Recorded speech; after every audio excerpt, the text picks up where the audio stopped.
Good day. This is a video of a sample database that I've developed and been using for the last 18 months with a high degree of usefulness, I guess. It has in it, and I think what is probably going to be the most interest is this cascading arrangement where you can set up, the user will develop the hierarchy here however they want, and you can see that I've got in their publication, which I don't have any information on that, but I've got train information.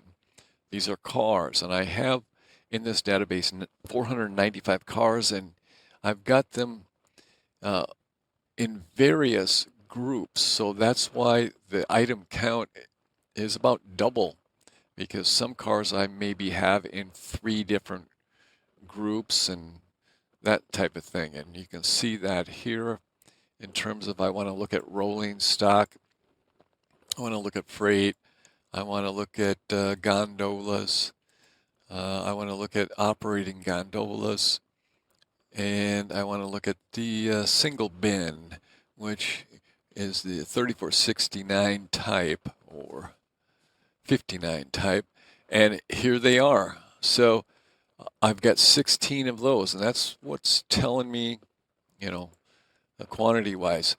This gets into a detail of it, and you can see in the image here I've circled an area, and there's a problem with that hopper or dump car.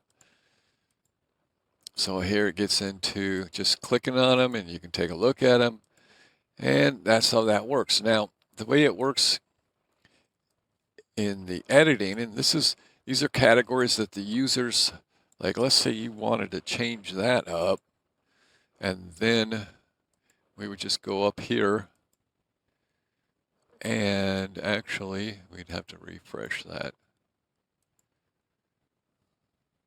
Oh, I haven't changed it there. There. So you can see that change was made instantly, and that's really how easy it is. You just type in whatever you want in the way of a hierarchy. And so I have trains, and I have rolling stock, and I have freight, and I have gondolas and operating, single bin. Here they are. So you would just put your stuff in by ID number, and then there's automation to populate the rest of this stuff based on that ID number. But the keynote is that you develop the hierarchy. So however you want to organize your stuff, that's how you would do it. If you just want to look at your motorized, if you want to break them down into what they do there, you can see what's going on here, and there's really not enough cars to go all the way down here, so some of this stuff just becomes superfluous, but it's got to have something. You can go 7 deep or 6 deep, however you want to look at it, or you can remove some of the drill downs and just go 3 deep, but it's a little bit more work on your part, modification. You'll have to go into the form design to do that.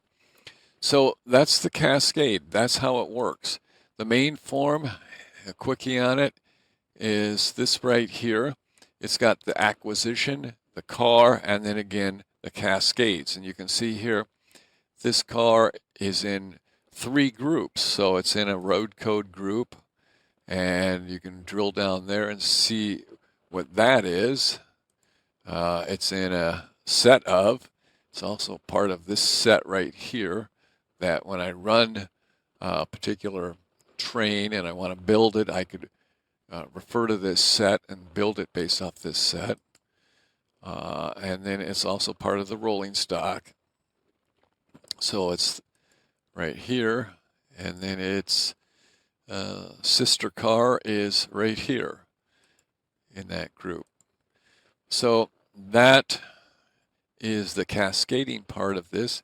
On the car information, Let's say I want to know maintenance. I can get a maintenance report on this electric diesel or diesel electric, however it's parted. And here is that information with the sum total of what I've spent on it or what you've spent.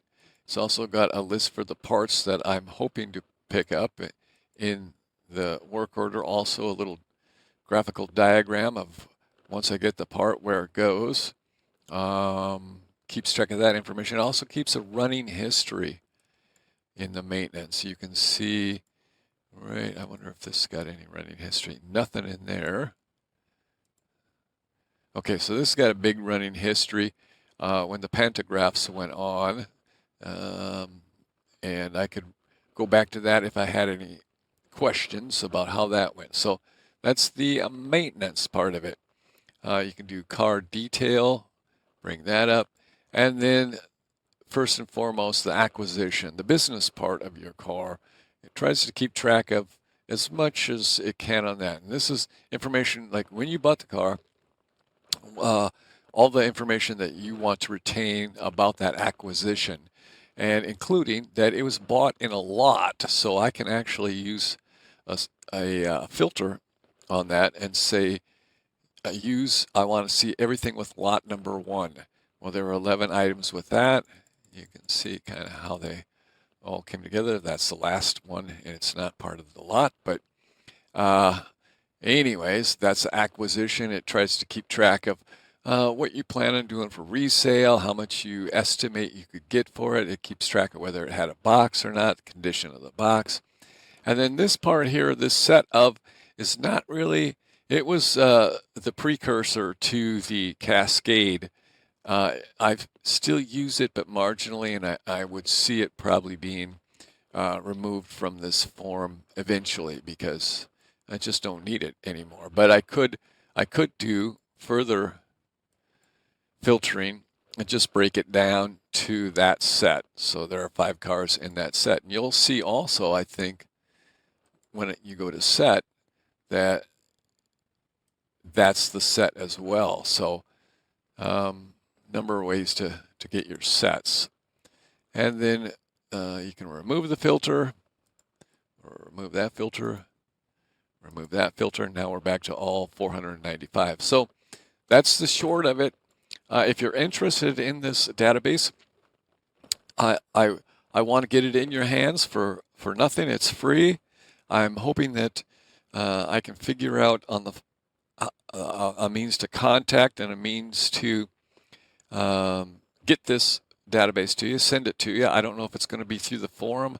I don't really want to go public on YouTube with this video.